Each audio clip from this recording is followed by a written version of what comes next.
pessoal, tudo bem? Bom, na aula de hoje a gente vai falar um pouquinho sobre nutrição e os seres vivos. A gente já viu ano passado os grupos dos seres vivos, mas a gente vai precisar recapitular um pouquinho esses grupos e a gente vai falando como que seria a alimentação dentro desses seres vivos.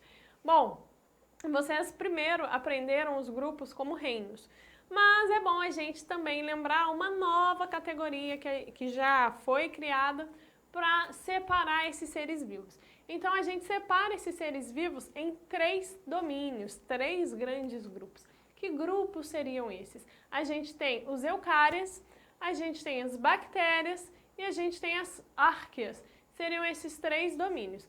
Ah, mas por que eu preciso separar desse jeito? Porque os organismos presentes em bactéria são de um jeito. Organismos presentes dentro das árqueas são de outro jeito. E os organismos em eucária, de outro jeito também. Dentro das bactérias, nós teremos as eubactérias. São as bactérias que vocês costumam ouvir.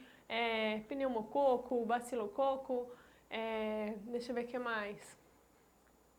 Estou até falando dos formatos delas, mas a gente tem, por exemplo, a bactéria responsável pela pneumonia, a bactéria responsável pelo tétano e várias outras bactérias. Essas bactérias, elas estarão presentes, essas eubactérias, elas estarão presentes aqui. Enquanto as árqueas são os grupos das arqueobactérias. Na verdade, esse grupo é um grupo de bactérias mais antigas e mais resistentes.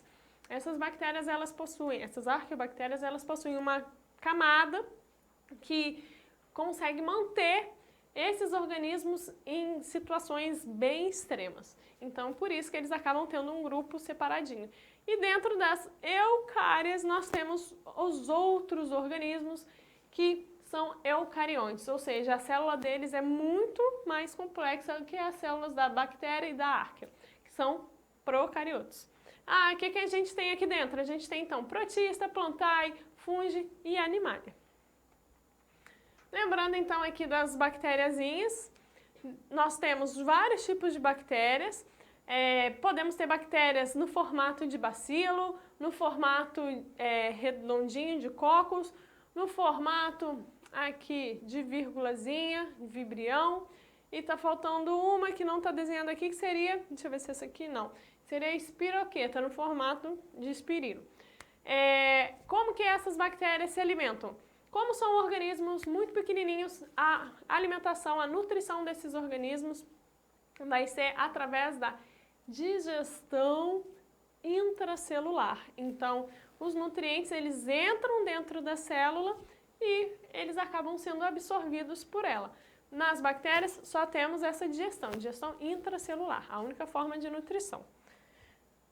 Aí aqui só coloquei uma imagenzinha das arqueobactérias, então, onde elas viveriam em lugares muito frios, em lugares muito quentes, com condições assim extremas. Aí uma outra imagenzinha de como está separado isso, os eucariotas e os procariotas. Eucariotas seriam os organismos com célula complexa e procariota, célula muito simples, bactéria e árqueas. E quando vocês olham aqui para cima, que organismos seriam esses que seriam mais complexos? Os primeiros vão ser aqui os protistas. E esses protistas, eles vão se desmembrar, vão formar, dentro dele nós temos as algas, essas algas ao longo do tempo vão formar as primeiras plantas, as briófitas, que vão dar origem às outras. E esses mesmos protistas também vão se ramificar e vão dar origem aos animais e aos fungos. E lá nos protistas, afinal de contas, como que acontece essa alimentação? Primeiro, lembrando que nas algas, podendo ser tanto as multicelulares, pluricelulares, como as unicelulares, formadas por apenas uma única célula, a alimentação é autotrófica, elas produzem o seu próprio alimento. E essa alimentação, além de ser autotrófica, ela também vai acontecer dentro da célula, então ela é intracelular. Tudo acontece dentro da célula. Bom, se a gente for falar dos outros protistas, que são os protozoários, que inclusive alguns podem causar algumas doenças, nós temos aqui alguns grupos dentro dos protozoários. Então, o protista é dividido em algas e em protozoários. Os protozoários são divididos em outros grupos. Que grupos seriam esses?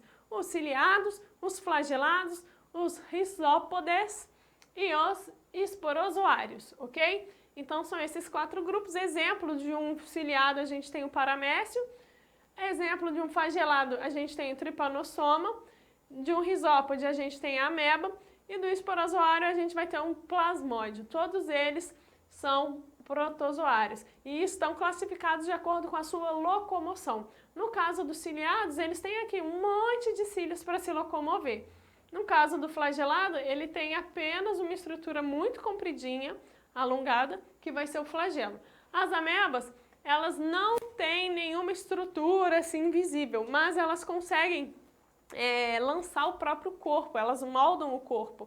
Então, elas lançam o corpo para frente e puxam. E assim elas conseguem se locomover. E já no caso dos esporozoários, eles não têm estrutura de locomoção. Eles são levados ou com a água ou com o vento. Mas a gente aqui vai falar de líquido, vai ser levado com a água. Nutrição desses organismos. A nutrição também vai acontecer de forma unicelular, intracelular. Por quê? Porque são organismos microscópicos e eles não vão ter órgãos para digestão. Então, nutrição intracelular, apenas dentro da célula. Quando a gente fala dos fungos, os fungos eles são um pouco mais complexos. Nós podemos encontrar organismos formados por apenas uma célula, que a gente tem vários organismos microscópicos, ou organismos formados por várias células. Aqui no caso do bolor, ele também vai ser unicelular, é um conjunto de vários fungos microscópicos. Mas esses aqui são outros exemplos de fungos. E nós temos aqui, um exemplo também de um fungo, que é o que causa a micose de unha, quando a unha está neste estado, olha só, não tem nada aqui dentro, isso significa que o fungo já se alojou aqui e está retirando os nutrientes dessas 2 unhas. Então, essa pessoa, ela tem um fungo na unha. A gente pode também ter micose de pele, micose na cabeça, vários tipos de micose. Micose na boca, responsável pelo sapinho que dá nas crianças, um sapinho que a boquinha fica toda esbranquiçada. Esses organismos, eles retiram os nutrientes do solo, eles não são autotróficos, eles sugam esses nutrientes através das hifas, que são estruturas responsáveis por liberar uma substância que vai degradar o alimento e sugar essa substância, e sugar esse líquido que vai ser produzido. Então, eles absorvem. E como eles são maiorzinhos, então eles já vão ter uma nutrição intracelular e também vão ter uma nutrição... Aqui a gente pode considerar só a intracelular por enquanto. Vou deixar a extracelular para o próximo. Então, aqui a gente vai falar só da intracelular, porque vai absorver, já digeriu com essas substâncias, dessas enzimas que ele libera, então o composto formado entra dentro desse organismo. No caso das plantas, as plantas, elas são parecidas com as algas, elas também produzem o próprio alimento, mas diferente das algas, elas já têm tecidos verdadeiros, as algas não têm, elas são super fininhas e só tem assim um conjuntinho de células enfileiradas. Aqui nas plantas, a gente vai ter também uma nutrição intracelular, nutrientes sendo absorvidos do solo, né, sais minerais, água. A gente tem a fotossíntese produzindo a glicose e essa glicose ela já vai ser absorvida pelas células dentro dessa planta. Então, aqui também, nutrição intracelular. Quem carrega esses nutrientes são os vasos condutores. E aí, por último, reino animal, o grupo dos animais. Dentro do grupo dos animais, a gente tem 2 subgrupos. A gente tem os invertebrados e os vertebrados. Aqui, todos eles são invertebrados, ou seja, não possuem ossos, não possuem coluna vertebral, não possuem crânio. Alguns não são mole, alguns são meio durinhos. Eles são durinhos porque eles possuem uma carapaça, mas não é um osso. Então, o primeiro grupo são os poríferos. Os poríferos, eles têm a nutrição intracelular, mas eles são filtradores. Então, os nutrientes, eles absorvem da água, passam dentro das células do corpo dele, desses organismos aqui, os porinhos, e o que eles não querem utilizar, eles jogam fora por esse buraquinho maior que vocês estão vendo nas imagens. Então ele tem uma cavidade responsável pela liberação do que ele não quer. Então aqui a gente começa a ter uma nutrição extracelular. E depois a gente tem os quinidários, aqui são as esponjas do mar. Nos quinidários nós temos as águas vivas, isso aqui também é um exemplo, é um pólipo. No caso dos quinidários, a gente já vai ter uns tentáculos que lançam uma substância tóxica para imobilizar a presa. Eles puxam essa presa, absorvem os nutrientes, pegam essa presa, jogam dentro do que seria a boca deles, que fica, no caso do pólipo, fica aqui em cima, esses fiozinhos são os tentáculos, e no caso das águas vivas fica embaixo. Então ele vai jogar esse alimento para dentro da boca e esse alimento vai cair numa estrutura que a gente pode chamar de, ali vai ser como se fosse uma mesogleia. Tem uma mesogleia ali, que vai ser responsável pela digestão desse alimento que caiu nessa cavidade gastrointestinal, isso. Então esse alimento ele cai ali dentro e aí lá ele vai ser digerido, tá bom? Então olha só, a partir deste grupo, aqui a gente inicia a digestão extracelular fora da célula e aqui então a gente já tem uma cavidade responsável por digerir esses alimentos. Então aqui a gente já tem assim confirmada essa digestão fora da célula. Próximo grupo, a gente tem os plateumintos.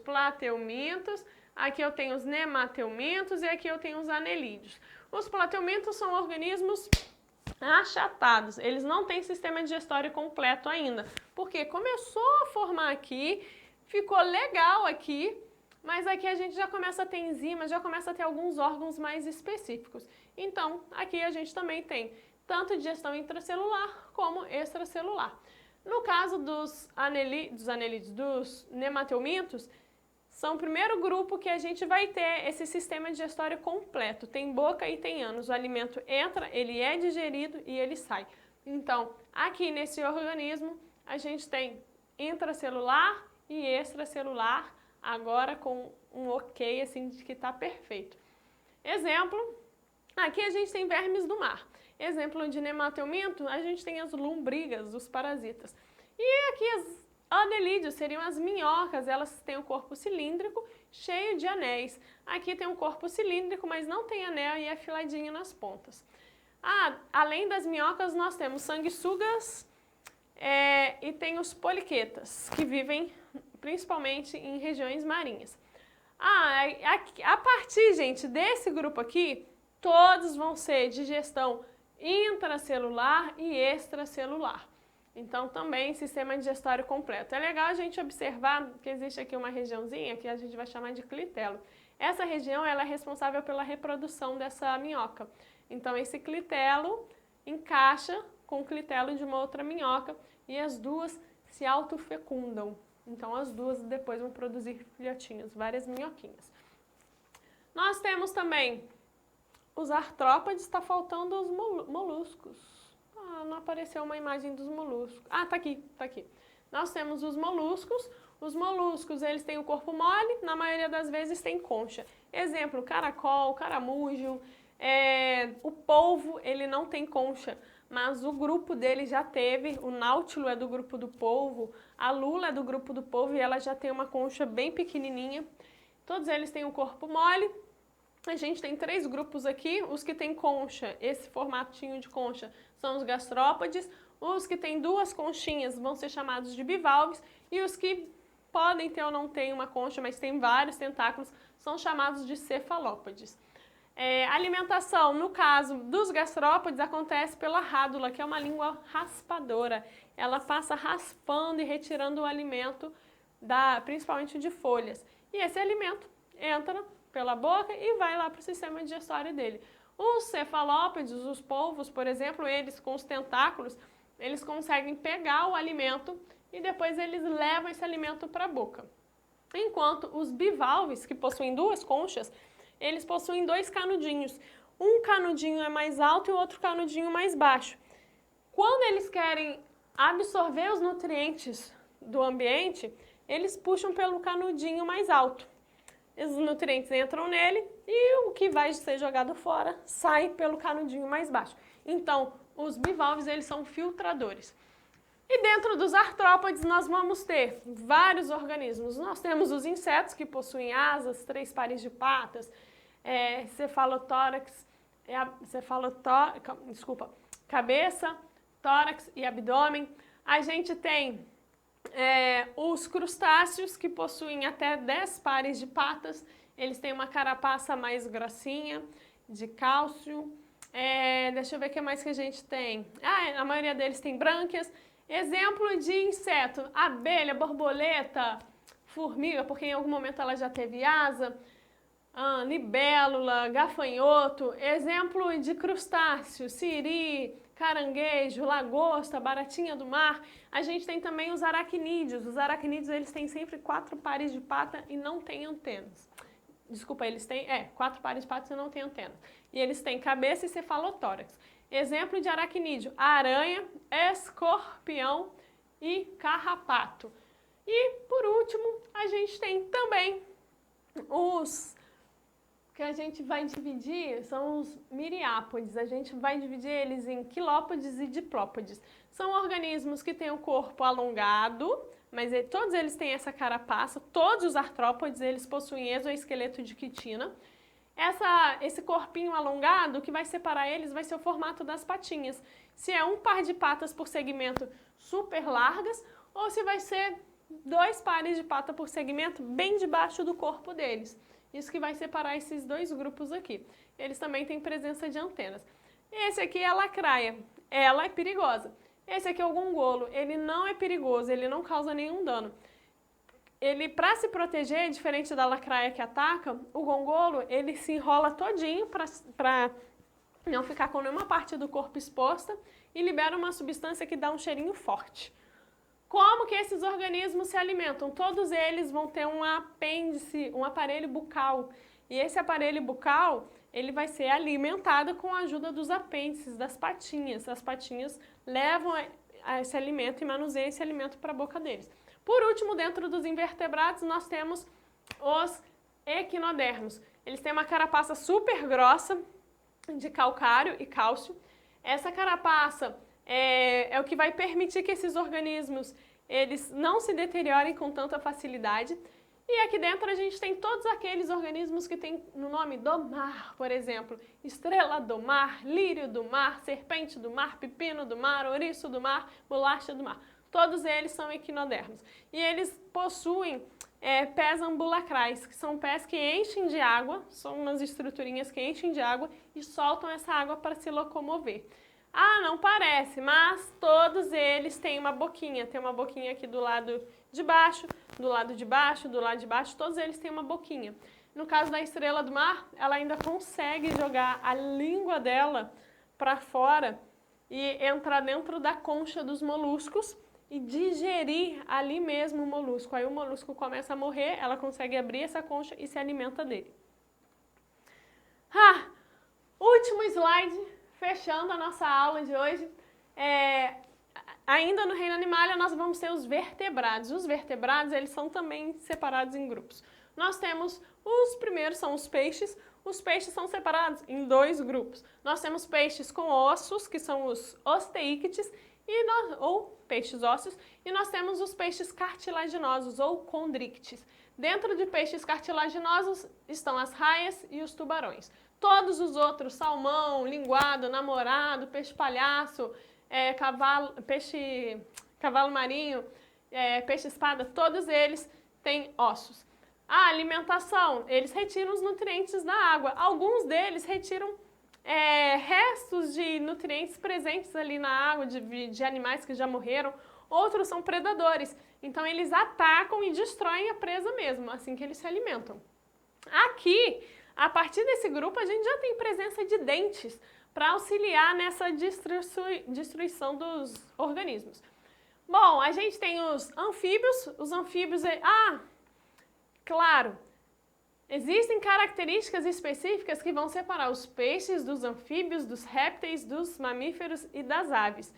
Vocês vão fazer isso em sala, mas algumas dessas características, peixes, todos têm nadadeiras, todos têm formato hidrodinâmico, todos possuem escamas.